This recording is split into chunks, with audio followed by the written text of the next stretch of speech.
Academy of fine arts Kolkata. কলকাতাকে cultural capital বলেন অনেকেই ভারতবর্ষের। সেই অর্থে একাডেমি অফ ফাইন আর্টস খুবই গুরুত্বপূর্ণ। লেডি রানু মুখোপাধ্যায় এটি প্রতিষ্ঠা করেছিলেন 1933 সালে। তখন এটি চলত ভারতীয় সংগ্রহালয়ের একটি ঘরেতে। পরে 1950 সালে এটিকে বর্তমান যেখানে ক্যাথিড্রাল রোডেতে বর্তমান যেখানে আছে ওইখানে 1950 সালে এটি প্রতিষ্ঠিত হয়। এখানে অনেক পুরনো বিখ্যাত ছবি রাখা আছে।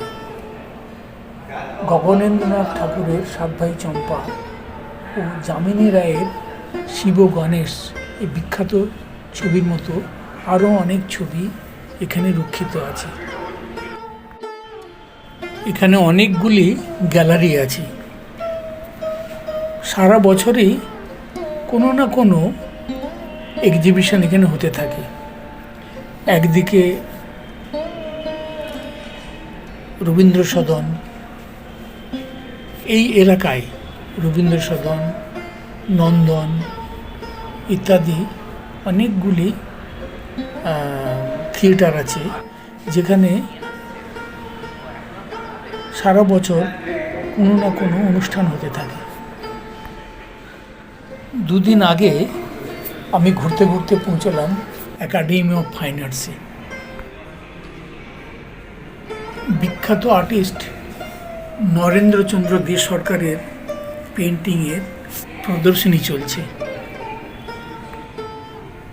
ঘুরে ঘুরে তার কাজ দেখলাম। এটি বেসরকারি প্রতিষ্ঠান হলেও এখানে ফাইন আর্টসের অনেক কটা শাখাতে এখানে প্রশিক্ষণ দেওয়া হয়। কিছুক্ষণ সময় ঘুরে ঘুরে ফাইন আর্টসের এসব কাজ দেখে মনটা আমার খুব ভালো হয়ে গেল। আপনারা যারা কলকাতা বেড়াতে আসেন অতি অবশ্য আসুন, দেখবেন কত ভালো লাগে। কালচারাল হাব এই জায়গাটা। একদিকে রবীন্দ্র সদন, নন্দন, শিশির মঞ্চ ইত্যাদি এমন কয়েকটি কালচারাল অ্যাক্টিভিটিতে হয় এখানে সারা বছর ধরে। আপনার ভালো লাগতে বাধ্য। আমার তো খুব ভালো লাগে। আজকে আমার খুব ভালো লাগলো এই জায়গাটাতে। ওকে, আজ এই পর্যন্ত। ভালো থাকুন, নমস্কার।